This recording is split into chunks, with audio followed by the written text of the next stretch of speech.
할렐루야.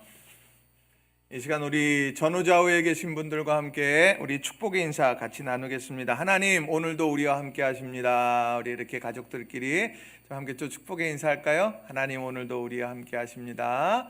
자, 나도 당신과 함께 있습니다. 우리 옆 사람 좀 손도 좀 잡아주시고 어깨도 좀 두들겨 주시면서 우리가 그렇게 나도 당신과 함께 있습니다. 우리 이렇게 축복의 인사 나누겠습니다. 네. 자, 우리 삶에 착각하게 되는 순간들이 종종 있습니다. 운전하다가 이제 착각하게 되면 빙빙 같은 길을 이렇게 돌게도 되죠. 하루에 정기적으로 먹는 약들이 있다면 어떤 때는 내가 약을 먹었나? 또 약을 안 먹었나? 그렇게 하다가 착각해서 한 번 먹어야 될 약을 두 번 먹기도 하고 또 한 번 먹어야 될 약을 먹지 않게 되기도 합니다. 착각 때문이죠. 자, 자기가 제일 예쁜 줄 알고 있는 착각 속에 있다면 어떻습니까? 백마탄 왕자만 기다리다가 그렇게 살아가는 공주병도 있습니다. 우린 그런 사람들에게 착각해, 착각하지 마 이렇게 이야기하기도 합니다. 이런 착각 우리 삶에 아주 가까이 있고요. 또 이런 착각은 우리 아주 쉽게 볼 수 있다라고 하는 것입니다. 그런데 중요한 것은 이런 착각이 때로는 오판하게 하고 이런 오판하게 되는 일들이 결국 실족하게 되는 일로 그렇게 확장될 수 있다는 사실을 우리는 늘 기억해야 한다는 겁니다. 그래서 이 착각, 이것은 우리가 늘 조심해야 합니다. 신앙생활하면서도 착각하게 되는 경우들을 종종 만나게 됩니다. 내가 구원받은 줄 알아요. 그런데 실상은 그렇지 않습니다. 익숙할 뿐이죠. 모태신앙으로서 자라온 사람들에게 있어서 교회 문화는요, 너무도 익숙합니다.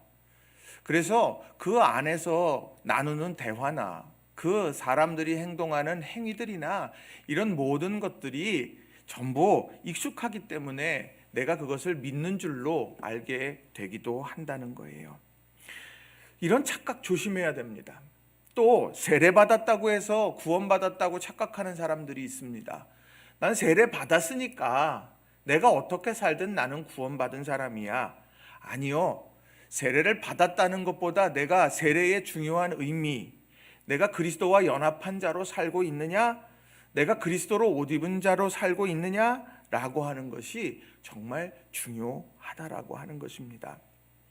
오늘 우리가 이런 착각, 이런 신앙의 착각의 문제들, 이것을 우리는 주의 깊게 생각을 해야 한다는 거예요.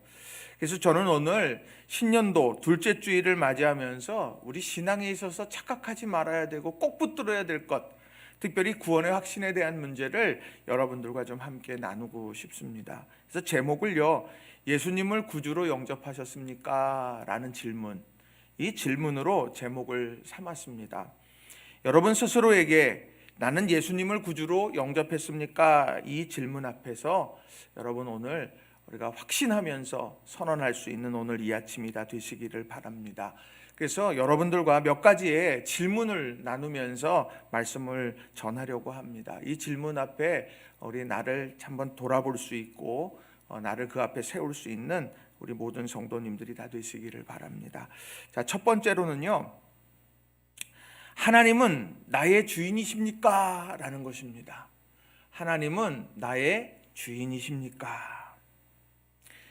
여러분은 무엇이라고 대답을 하시겠습니까? 하나님은 나의 주인이십니다. 성경을 읽어가다 보면 끊임없이 우리에게 강조하고 있는 것이 있는데 그것은 바로 하나님의 왕되심입니다. 이것은요, 구약 성경부터 시작해서 신약 성경에 이르기까지 하나님의 왕되심, 통치하심, 이것에 대한 강조는요 계속되고 있습니다. 그러한 성경의 그 서문을 여는 창세기에 보면 창세기 1장 26절부터 28절에 보면 이런 말씀이 있습니다. 우리 잘 아는 말씀이에요. 제가 좀 읽어드리겠습니다. 하나님이 이르시되 우리의 형상을 따라 우리의 모양대로 우리가 사람을 만들고 그들로 바다의 물고기와 하늘의 새와 가축과 온 땅과 땅에 기는 모든 것을 다스리게 하자 하시고 하나님이 자기 형상 곧 하나님의 형상대로 사람을 창조하시되 남자와 여자를 창조하시고 하나님이 그들에게 복을 주시며 하나님이 그들에게 이르시되 생육하고 번성하여 땅에 충만하라 땅을 정복하라 바다의 물고기와 하늘의 새와 땅에 움직이는 모든 생물을 다스리라 하시니라.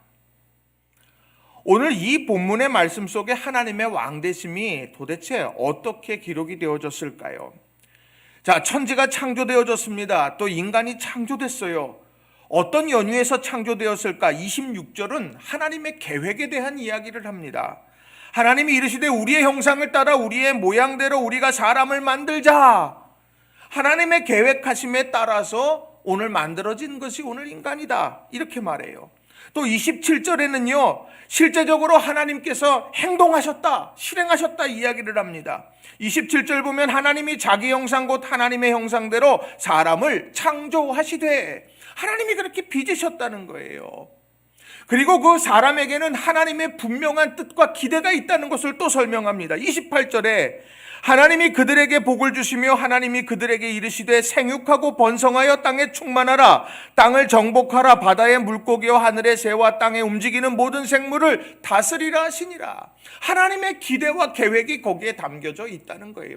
한 사람이 서 있습니다. 한 사람이 탄생했어요. 한 사람이 이 땅에 두 발을 딛고 서는데 오늘 여기에서 중요한 하나님의 왕되심은 오늘 내가 여기에 존재하는 것은 하나님의 계획하심 때문에 되어졌고 하나님께서 일하심을 통해서 나를 오늘 이곳에 세우셨고 그리고 하나님께서 하나님의 뜻을 펼치기 위해서 오늘도 기대하면서 기다리고 계시다라고 하는 거예요. 이게 하나님의 왕되심의 중요한 핵심 원리가 된다는 거예요. 그러니까 우리가 당신은 하나님이 당신의 주인입니까? 라고 물어보셨을 때 그 질문 앞에 우리가 고민해야 되는 건 다른 것이 아니에요. 나에게 오늘 내 삶 속에 하나님의 계획하심, 그 계획하심 가운데 내가 만들어졌느냐? 아멘. 하나님께서 오늘 내 삶을 이끌어 가시기에 실제적으로 행동해 오신 것을 믿느냐? 아멘. 하나님께서 오늘 나를 통해서 기대하고 계신 것이 있는 것을 믿느냐? 아멘. 오늘 우린 이런 믿음의 고백이 우리에게 있어야 한다는 거예요. 그래서 이런 믿음의 왕되심에 대한 고백이 있는 사람들에게는 어떻습니까? 감사가 있어요. 왜냐하면 오늘 내가 인지하기 전에 이미 하나님께서 역사하시고 하나님께서 창조하셨다라고 한다면 그것은 나보다 앞선 일이라는 거예요. 내 어떤 공로보다도 앞선 거라는 거예요. 하나님의 은혜라는 이야기죠. 그래서 감사하게 된다라고 하는 거예요. 또 그 감사하는 것뿐만 아니라 나는 하나님의 청직이라는 생각을 하게 됩니다. 왜냐하면 28절에 나오는 말씀처럼 하나님께서 나에게 복을 내려주시는 데는 거기에는 이유가 있었기 때문이에요. 다스리라는 거예요. 다스린다, 경영한다라는 이야기죠. 가장 아름답게 만들어가는 것, 대자연을 아름답게 만들어가고 사회를 아름답게 만들어가고 하는 이런 아름다운 모습들을 만들어가게 되는 귀한 그런 직임을 우리에게 주셨다는 거죠. 청지기로 쓰임받는다는 것이 얼마나 행복한 겁니까? 기회 주셨다는 것 아닙니까? 맡겨주셨다는 것 아니에요? 그래서 그것을 다 마치고 나면 상급 주신다는 이야기가 아니겠습니까? 바로 이런 하나님께서 나를 사용하시고 나를 통해서 이루실 일이 있다라고 하는 것, 이것은 우리 모두에게 큰 은혜와 기쁨이 된다라고 하는 것입니다. 감사와 청지기 의식, 이 두 가지가 하나님이 나의 주인이시라고 하는 것에 대한 중요한 표징이 된다는 거예요. 여러분, 감사 사라지셨습니까? 너무도 코로나19가 오랫동안 지나오게 되니까 이제 감사할 조건들이 다 사라져 버립니까? 감사가 사라지면은요, 기대가 사그라듭니다. 삶에 대한 기대를 다 놓쳐버려요. 감사가 없어지면. 그리고요, 기대가 사라지면 어느 순간에 내 마음의 눈이 다 닫혀집니다. 그러면은요, 눈앞에 다가온 기회도 잡지 못하게 되는 거예요. 여러분, 어느 순간에든 하나님의 왕되심을 믿는다면 우리는 감사를 선포하면서 살아가야 되는 거예요. 그리고 오늘 내가 서 있는 이 자리가 주님께서 뜻하심과 계획하심 속에서 머물게 하셨다라고 하면 우리는요, 오늘 내가 서 있는 두 자리에서, 그 자리에서 하나님에 대한 깊은 관심을 가져야 한다는 겁니다. 바라기는 우리 성도님들이 올 한 해 하나님은 나의 주인이십니까? 라는 이 대답 속에서 아멘, 하나님이 나의 주인이심을 나는 믿습니다. 하나님의 계획 가운데 내가 오늘 여기 서 있고, 하나님의 일하심 속에 내가 오늘 여기 서 있고, 그리고 하나님께서 오늘 이 자리에서 내가 어떻게 살아가야 될지에 대한 분명한 기대를 가지고 있고, 나는 그것 앞에 감사하며 신실하게 응답하겠다. 이런 아름다운 고백을 이루어갈 수 있는 저와 여러분이 다 되시기를 주님의 이름으로 간절히 축원합니다. 두 번째로는요, 두 번째 질문은 무엇이냐? 우리가 죄인임을 인정하십니까? 라는 겁니다. 우리가 죄인임을 인정하십니까? 우리가 복음을 전하다 보면 이 죄에 대한 얘기를 자꾸 안 하게 될 때가 많습니다. 왜냐하면 그게 싫거든요. 그게 듣기 싫어요. 그러니까 죄에 대해서는 우리가 자꾸 할 수 있는 한 이야기하지 않으려고 합니다. 그런데 성경은 끊임없이 죄에 대한 이야기를 분명하게 전해주고 있다는 거예요. 자, 로마서 3장 23절 말씀을 보면 이렇게 기록을 합니다. 모든 사람이 죄를 범하였음에 하나님의 영광에 이르지 못하더니. 저는 이 말씀을 깊이 계속 묵상하게 됐습니다. 하나님의 영광, 우리 모두가 꿈꾸는 것 아닙니까? 하나님의 역사하심 속에서 하나님의 영광을 보는 것, 우리가 그거 꿈꾸는 거 아니에요? 그런데 그 하나님의 영광에 이르지 못하게 하는 게 있다는 거예요. 그게 죄라는 겁니다. 하나님의 영광, 내가 그토록 사모하고 내가 그토록 다다르고 싶은 하나님의 영광인데 그것에 막아서는 죄가 있다는 거예요. 이 죄의 문제를 반드시 해결해야 된다라고 하는 겁니다. 그런데 우리는요, 이 죄에 대해서 생각하게 될 때 죄의 열매에만 관심할 때가 참 많이 있습니다. 사실 죄는요, 상태적인 것이 먼저입니다. 자, 성경에서 말하는 것은요, 거짓말이나 사기나 도둑질 같은 어떤 행위, 죄의 열매에 대한 부분에만 관심하지 않아요. 죄의 결과에만 관심하지 않습니다. 죄는요, 하나님과 우리 사이의 관계에서 말하는 중요한 상태적인 것이라는 거예요. 죄라고 하는 말은 sin이죠. S-I-N이죠. 이 S-I-N이라고 하는 이 말 속에요, 이미 죄에 대한 본성이 거기에 다 담겨져 있습니다. 자, I, 그 가운데에 S와 N 사이에 있는 I, 그 I가 말해주는 것처럼 내가 중심이 되는 상태, 나 자신이 주인이 된 상태, 이 상태가 바로 죄, 성경이 말하는 죄라고 하는 거예요. 내가 어떤 행동을 해서가 아니에요. 그것보다 앞서서 내가 나 자아 중심성을 가지고 하나님이 어느 순간의 목적이 아니라 수단이 되어져 버리는 이런 관계, 내가 하나님의 자리에 올라서 있는 상태, 이게 바로 죄라고 이야기를 하고 있다는 거예요. 그런 상황에서 결국에는 그 자아 중심성, 그런 중심성이 확장되어지면서 수많은 죄의 열매들을 양산해 가게 된다라고 하는 거예요. 그래서 죄의 본성은요, 내 인생의 주인은 나야 라고 이야기합니다. 하나님 보실 때 얼마나 당황스럽겠습니까? 예수님의 십자가 사건을 볼 때 뭐라고 말합니까? 대속의 은혜라고 이야기합니다. 대속이 뭡니까? 노예를 시장에서 돈을 주고 사는 거예요. 대가를 지불하고 그 생명을 사는 게 대속입니다. 예수님께서 십자가에서 피를 흘리시면서 우리의 영혼을 샀어요. 값으로 산 존재가 됐습니다. 그런데 그 값으로 산 노예가 뭐라고 이야기를 합니까? 내 인생의 주인은 납니다 라고 그렇게 소리치며, 오늘 나를 위해서 핏값을 지불하신 주님의 은혜와 공로와 그런 모든 것에 대해서 철저하게 부정하게 된다라고 하는 거예요. 왜요? 그것을 인정하는 순간 내가 불편하거든요. 내가 그거를 인정하는 순간에 내 삶의 굴레처럼 다가오는 거거든요. 그러니까 자꾸 나는요, 하나님 중심성에서 자꾸 벗어나 나 중심성으로 바뀌어가려고 애쓴다라고 하는 거예요. 내 인생의 주인은 나야 그렇게 외치는 것, 이것이 세상의 원리라고 말하면 우리는 오늘도 목도하고 있어요. 세상이 얼마나 그 자아 중심성 때문에 얼마나 아픔의 시기를 지나고 있는지 우리는 잘 압니다. 저마다 내 인생의 주인은 나야. 나만을 봅니다. 나만을 보는 사람들 둘이 모이고 셋이 모이고 넷이 모이고 여러 사람이 모이게 되니까 갈등이 일어나기 시작하는 거예요. 왜? 입장이 다 다르거든요. 서로에게 고통을 주기 시작합니다. 계층 간의 갈등이 생겨나기 시작돼요. 갑질 문화가 생겨나게 되는 겁니다. 오늘 한 사람의 인간으로 존중하는 것이 아니라 갑질 문화가 끊임없이 생겨나요. 자연이 내 것이야, 내가 하고픈 대로 하는 거야, 무분별한 개발이 이루어지게 되는 겁니다.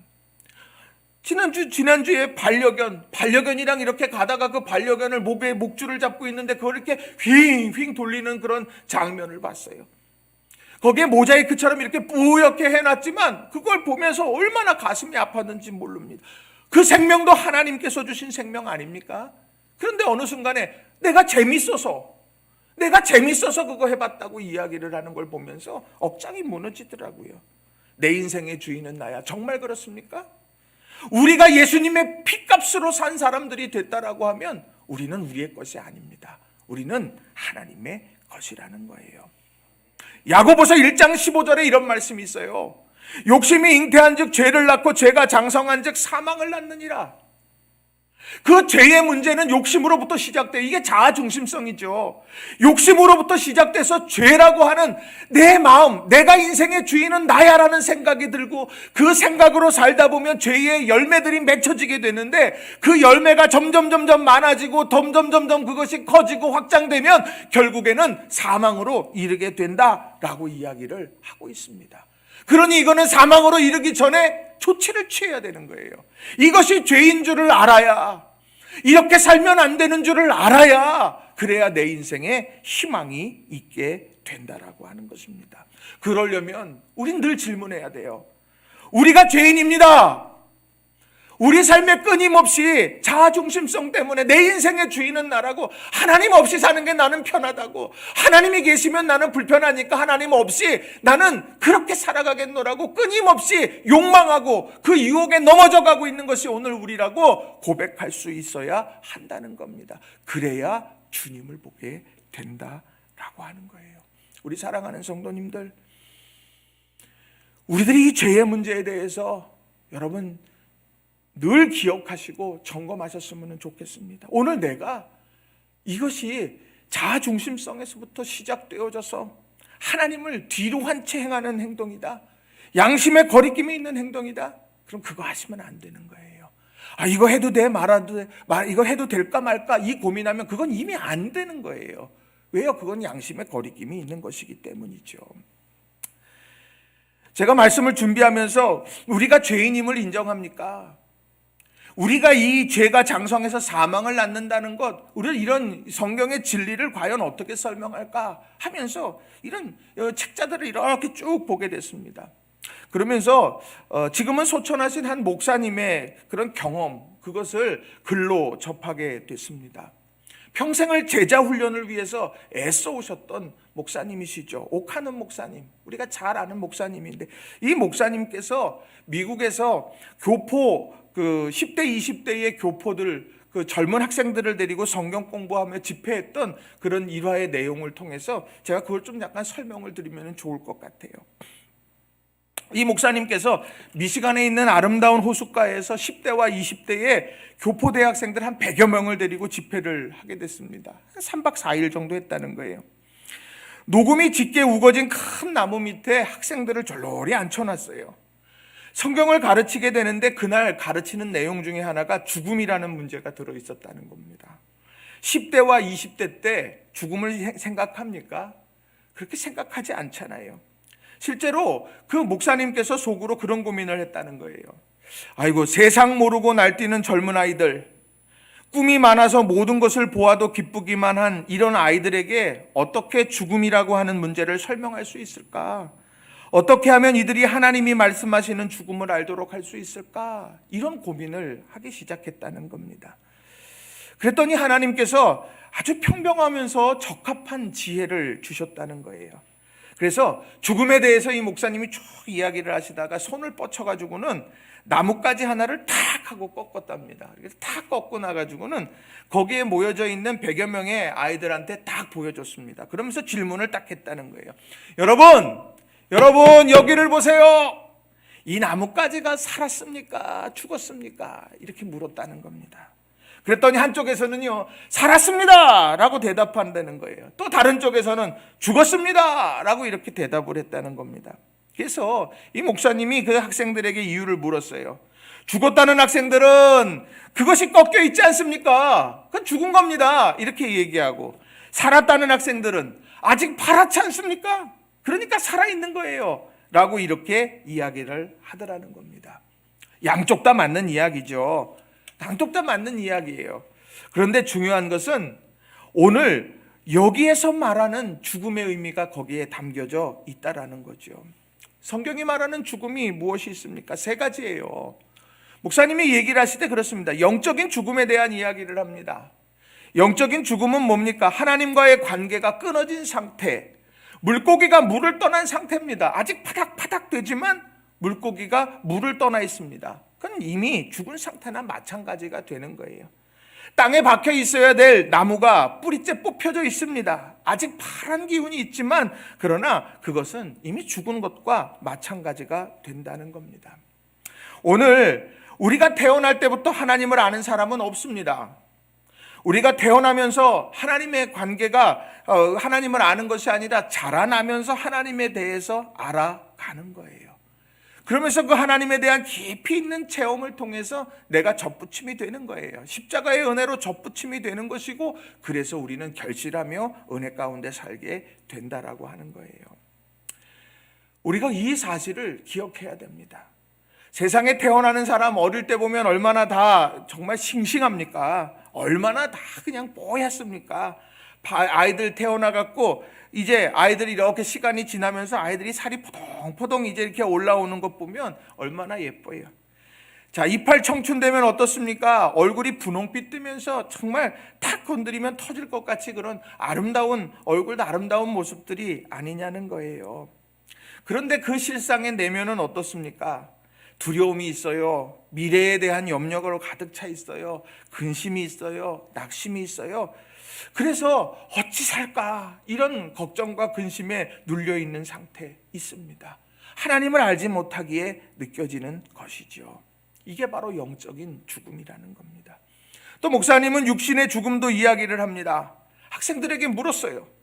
여러분, 이 나뭇가지가 살았다고 합시다. 며칠 동안 이렇게 팔할 수 있을까요? 물었습니다. 사람들이 말해요.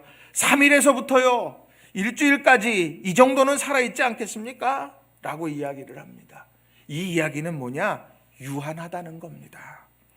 원둥치에서 끊어졌기 때문에, 곧 공급이 끊어졌기 때문에 얼마 지나지 않으면 그 파란 것도 사라지게 된다라고 하는 거예요. 성경에 시편 90편 10절에 이런 말씀이 있죠. 우리의 연수가 70이요 강건하면 80이라도 그 연수의 자랑은 수고와 슬픔뿐이요 신속히 가니 우리가 날아가나이다. 우리는 흙으로 지음받았습니다. 그리고 우리의 삶에는 끝이 있습니다. 언젠간 죽음을 향하여서 오늘도 나아가고 언젠간 그 죽음을 맞이하게 되는 것이 우리의 인간의 유한함이라는 겁니다. 그래서 육신의 죽음은 우리 곁에 있는 거예요. 또 셋째로는 영원한 죽음도 있습니다. 학생들에게 이 목사님이 또 물으셨어요. 여러분, 이 나뭇가지가 노랗게 변하고 삐쩍 말랐다고 합시다. 그 다음에는 어떻게 되지요? 물었습니다. 그랬더니 한 학생이 말합니다. 옛날 농사 지을 때 같으면 도끼로 패서 불에다 넣어버리겠죠. 이렇게 이야기를 했다는 거예요. 그와 같습니다. 죽어서 끝나는 것이 아니라 옛날에 농사 지을 때 그 도끼로 패서 그 불에다가 넣었던 것처럼 우리 인생도 하나님 알지 못한 채 살아가게 되면, 육신의 숨을 거두고 나면 그 다음에 하나님이 데리고 가시는 곳이 있다라고 하는 거예요. 성경은 그곳을요 믿지 않는 자들이 가야 되는 곳이 지옥이라고 말합니다. 그리고 믿음의 사람들이 가는 곳이 천국이라고 그렇게 이야기를 하고 있다라고 하는 거예요. 죄의 싹은 사망이라, 이 말씀처럼 그 죄의 싹으로 인해서 사망을 경험하는 사람들이 가는 곳이 지옥이다, 이렇게 이야기를 합니다. 강단에서 지옥에 대해서 이야기를 잘 하지 않습니다. 왜요? 듣기 싫어하고 힘들어합니다. 너무도 두렵고 떨립니다. 그러나 성경은 분명하게 말해요. 지옥이 있다, 이렇게 이야기를 합니다. 죽음의 끝이 아니다. 천국과 지옥이 분명하게 나누어져 있다. 그렇다면 너희들은 그래서 어디 천국과 지옥 중에 과연 어느 곳을 향해 가고 있느냐? 오늘 우리들에게 묻고 있다라고 하는 거예요. 오늘 우리 사랑하는 성도님들, 우리의 삶은 유한합니다. 저나 여러분이나 우리 모두는 다 언젠가 코끝에 호흡이 끊어지기 마련입니다. 그런데 그 이후에 우리가 만나야 될 곳이 어디겠습니까? 열심히 이 땅 가운데서 신앙생활 한다고 했는데 지옥에서 만날 수야 없지 않겠습니까? 예수님 잘 믿고 우리가 신앙생활 해 가면서 그러면서 우리는 천국에서 함께 만나야 되지 않겠느냐는 거예요. 그러려고 하면 우리는요, 끊임없이 죄의 문제에 대해서 확실한 태도를 취해야 한다라고 하는 거예요. 우리 사랑하는 성도님들 한 분 한 분이 죄 너무 가볍게 여기지 마세요. 세상이 그러니까 나도 그렇게 살지. 세상에서 그거 용인하니까 하나님의 말씀이 어떠하든 나는 그렇게 살아야지. 마음 가는 대로 살아야지. 아니요. 말씀이 들려지는 대로 사는 거예요. 내가 내 마음대로 세상의 유혹에 불나방처럼 흩어지면 안 되는 겁니다. 세상에서 괜찮다고 하는 건 마구마구 그렇게 즐기면서 살면 안 되는 거예요. 우리가 믿음 안에서 신실하게 주님의 말씀을 굳게 붙들고서는 저와 여러분이 다 되시길 주님의 이름으로 축원합니다. 자, 세 번째로는요, 예수님이 우리를 위해 돌아가셨음을 믿습니까? 라는 질문입니다. 예수님이 우리를 위해 돌아가셨음을 믿습니까? 라는 거예요. 내일부터 성경 통독 훈련을 시작하죠. 신약 성경을 우리가 40일 동안 읽어가게 될 텐데 여러분이 큰 은혜를 누리는 시간이 되기를 간절히 소망합니다. 그리고 그 일을 위해서 저 기도하고 있는데, 이 한 해를 열어가면서 말씀을 읽고 묵상하고 나눔하는 거, 이거 너무도 복된 일이에요. 그런데 그것이 그저 내가 마태복음부터 요한계시록까지 다 읽었다, 여기에 머물면 안 되고요. 그 안에 담긴 메시지를 새겨 넣어야 됩니다. 그게 뭡니까? 십자가의 복음입니다. 십자가의 복음. 십자가에는 하나님의 사랑이 있죠. 아들을 내어주시는 사랑이 있어요. 십자가에는 하나님의 아픔이 있습니다. 아들이 십자가에 달려 죽게 되어지는 모습을 지켜봐야 되는 일들이에요. 그리고 그 십자가에는 예수님의 순종이 있습니다. 예수님이 순종하지 않았다면 그것은 이루어질 수 없는 일이었겠죠. 이런 십자가의 복음을 우리가 좀 살펴보고 또 그것을 알아갈 수 있는 시간이 되었으면 좋겠습니다. 하나님은 어떤 분이실까? 성경을 읽어가면서 끊임없이 질문해 보세요. 성경은 끊임없이 공의의 하나님, 사랑의 하나님에 대해서 늘 이야기를 합니다. 하나님은 절대로 죄의 문제에 대해서 간과하시는 분이 아닙니다. 여러분 꼭 기억하셔야 돼요. 죄의 문제는 반드시 해결해야 되는 겁니다. 그 죄의 문제를 해결하기 위해서 독생자 예수 그리스도를 내어주시는 사랑의 하나님임을 또한 이야기하고 있음을 우리는 알아야 돼요. 우린 그것을 은혜다라고 이렇게 말합니다. 세상은 기브 앤 테이크입니다.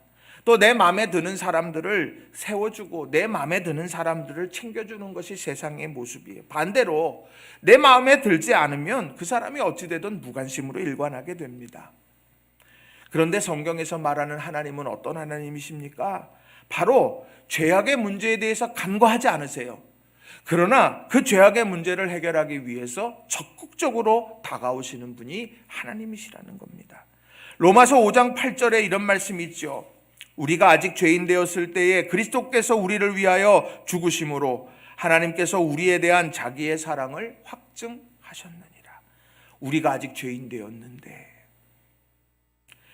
하나님의 기대에 미치지 못했는데, 하나님이 보실 때 우리는 완벽한 존재가 아닌데, 그런데 그럼에도 우리를 향해서 자기의 사랑을 확증하셨다고 말합니다.